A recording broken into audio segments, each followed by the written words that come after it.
What's up everybody, welcome to Money Management channel. My name is Andrei and today I'm gonna be doing an update on MMTLP and FINRA saga. I got the cash in the bag, stadium packed, born a rock star in this life, gonna live it up.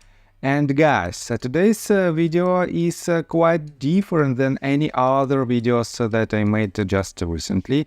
We have several news that might be extremely interesting for the community, and one news that is a pure bombshell. And I have to say that potentially our community found out another way how authorities might use another scheme, and this scheme might be extremely harmful for the retail investors, and this scheme might be used by the wrongdoers. So, and before we dive deep into all of this, guys, please hit the like button for YouTube algorithm and drop me a line in the comment section if you think my videos are valuable for you. So, today's video I want to start with the tweet that was written by Kristen Shaughnessy. She published a lot of tweets in regards to MMTLP case, and she wrote post number 12 that is directly related to MMTLP saga, and this is post 12 of MMTLP questions. Guys, I have to say that these questions are extremely interesting and extremely important for our case, and in a minute I will explain you why. So, question number 1. Why did FINRA have a Pershing LLC representative on its U3 HALT panel when it knew it was investigating Pershing LLC? Background: FINRA charged Pershing LLC, Bank of New York Mellon, with failing to report millions of fractional shares trades from June 1997 to June 2023. So guys, for more than a quarter of a century, this bank violated one of the major rules. So why in the middle of that investigation did FINRA give Pershing LLC a seat on the FINRA committee deciding the fate of MMTLP investors?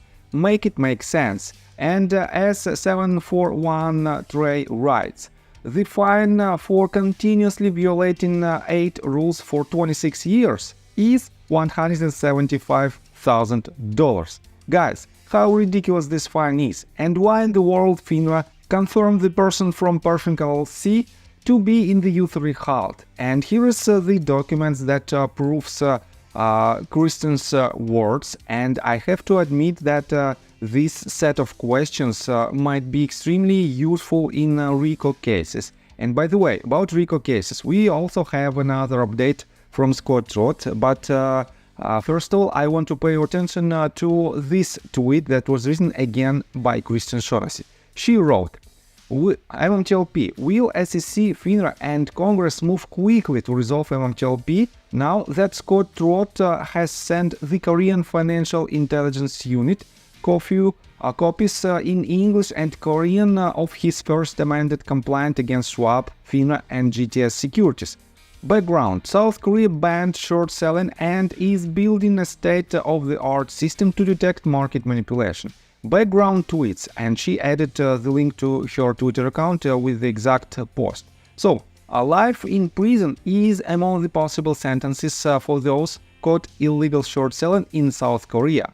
Financial regulators detail the criminal penalties for illegal short selling and extend short selling ban until March 30th of 2022.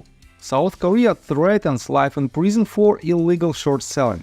Guys, I think this one sentence, if it is implemented in the SEC rules, will be extremely useful for the entire market because a lot of wrongdoers will think twice right before they perform their illegal actions. So, next one. The Korea Times reports South Korea's financial regulators want to do even more to encourage whistleblowers to call out market manipulation.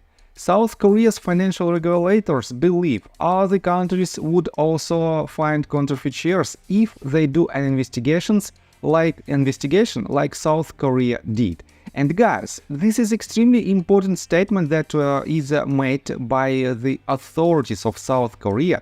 And this means they found out that these illegal actions was made not only in the South Korea financial market, but It is all these actions might be found all across the globe on each and every market, and the United States is not an exception. On top of that, guys, take a look on the tweet that was written by Scott Roth, again in regards to this to the same news. He said, the South Korean Financial Intelligence Unit Department within the Korea FSC, the unit investigating the MMTLP fraud and counterfeiting in MMTLP as it affected Korean investors, now has copies of Roth versus Rubinstein and an informational cover letter on the madness that was the MMTLP story from start to finish. Both documents are twinned up in both English and Korean. Every little bit helps, I suppose. My sense is we will never know what becomes the proverbial straw that breaks the camel's back. But it will be interesting if the rock few asks through their embassy for the blue sheets. And guys, don't you think that it might be another potential path from the authorities of other countries how they can help us to receive these blue sheets? I think it might work, and at least, guys, at least we have to wait for these actions and we have to wait for the answer which will be responded, which will be made to cover potential actions that should prevent the release of these blue sheets. And let me quote you further. And today, follow up with the Missouri AG's office, as a few of us will try our soft shoe routine to get the AG to issue state subpoenas for trading records with TDA, Schwab, Robinhood, Ed Jones, and few others. This AG was enraged enough by the insanity around all the DJT prosecutions in New York to attempt to stop them with the powers in his office. And though he failed, I think that type of mindset and his office is the best hope for state subpoenas. So guys, as you can see, another connection, potential connection of DJT case and other case as well through the AG office. And definitely attorneys general might help us and might help to solve both of these cases, DJT case and MMTLP case. On top of that, guys, let's take a look what did Scott Roth write in regards to the subpoena. And guys, this tweet was published just several hours ago. He said, I called the SEC Legal Counsel's office 3 times starting Tuesday and into yesterday morning to see if the SEC would accept service of the subpoena on TWGs to the blue sheets of MMTLP. They did not return calls until late, and security stopped the pros I hired from going in yesterday and said the entire building was empty. There was nobody there to accept service. Oh. At 5:03 p.m. yesterday, SEC Legal called me to tell me they would accept service at their headquarters and that my process servers need to 1. Follow the signs for deliveries at the SEC HQ of second state. 2. To go to the security gate and check in with security. 3. The security personnel would escort the process server to the mailroom where an individual there would sign it. Well, the pros I hired to serve TWGs reported back about an hour ago. Read the email. Unsuccessful attempt. August the 8th, 2024, 10:06 a.m. Eastern Daylight Time at 100 F Street Northeast, Washington, D.C., 2549. Securities has confirmed that they do not accept documents at this address, and there is no other facility where they accept documents. I was not allowed into the mailroom and nobody was available to meet me in the lobby. They also confirmed that we can send the documents via certified mail to this address. Thank you. It's apparent to me that the SEC could F up a one-car funeral and is not content to merely screw up the national security or the country by lovingly, enthusiastically naked shorting our entire financial system into oblivion.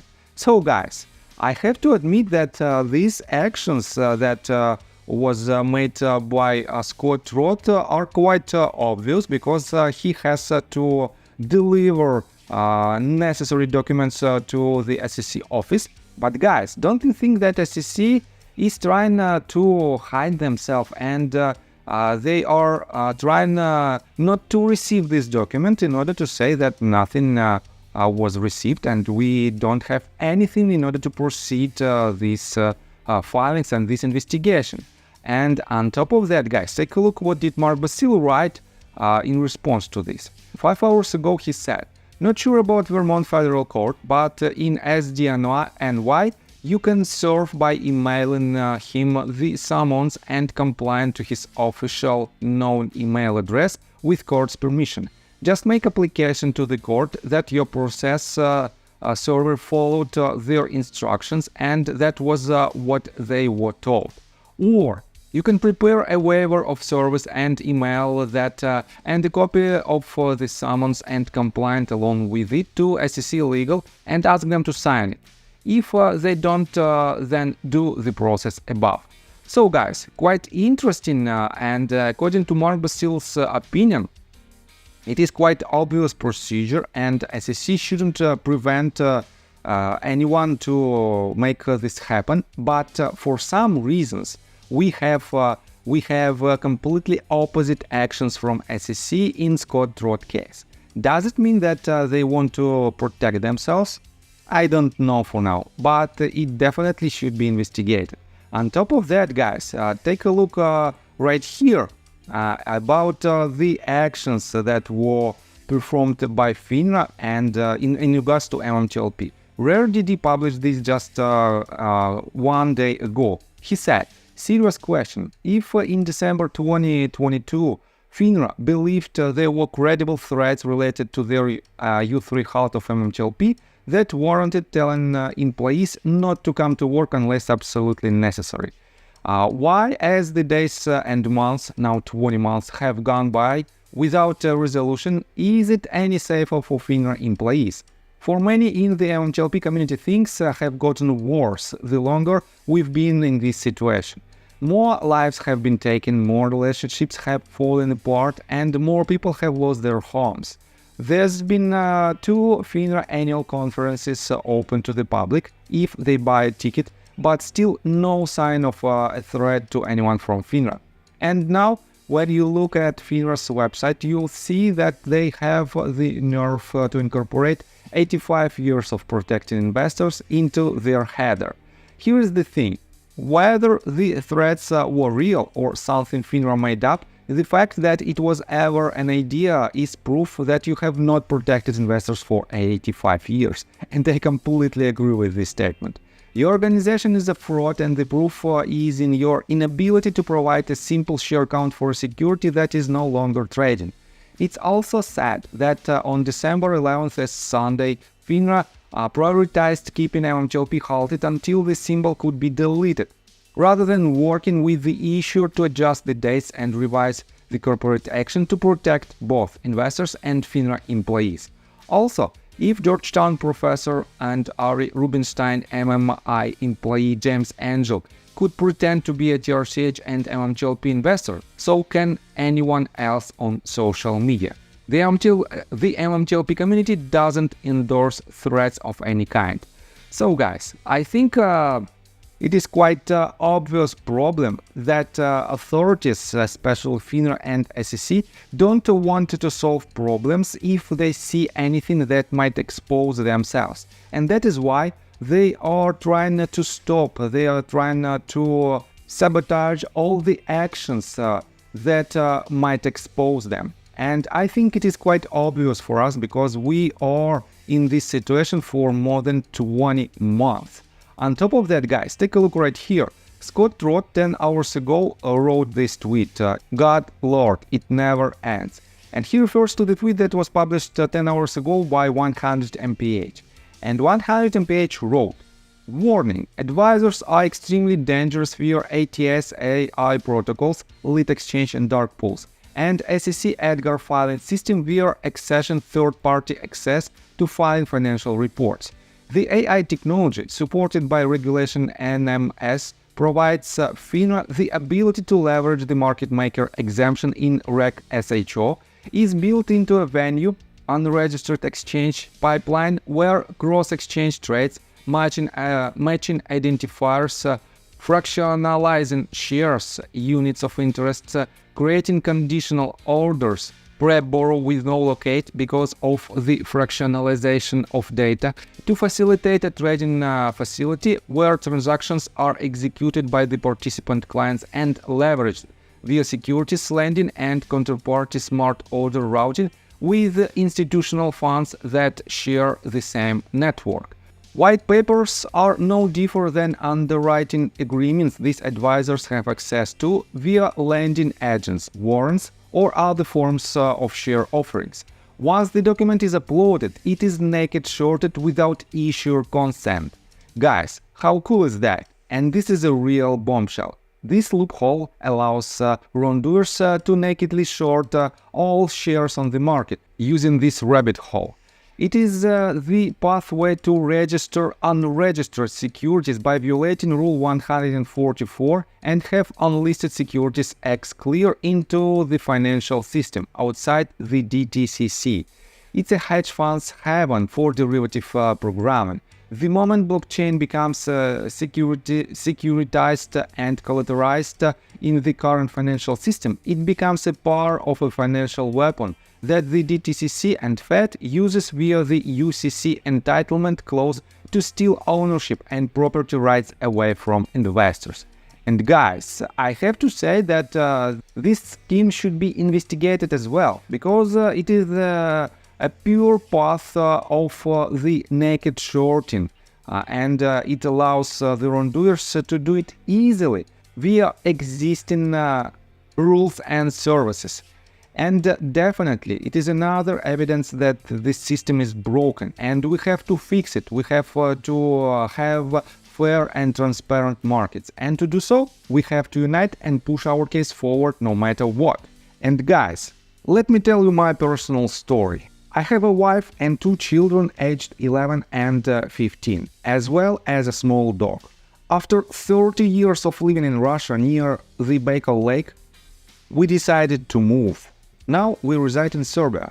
Although I don't own any MMTLP shares, I invest a lot of time creating daily MMTLP videos. I have been doing this every day without days off and holidays for more than 1.5 years. Now I wish to buy back this time from my family, from my children. We've agreed that I will ask the MMTLP community to support me, and I will give all the money to the children. Therefore, if you believe that I am providing useful content for you and wish to support me, you can join my Patreon account. For $5 a month, I will add your name to my list of supporters if you wish. Thank you in advance. The link you can find in the description below.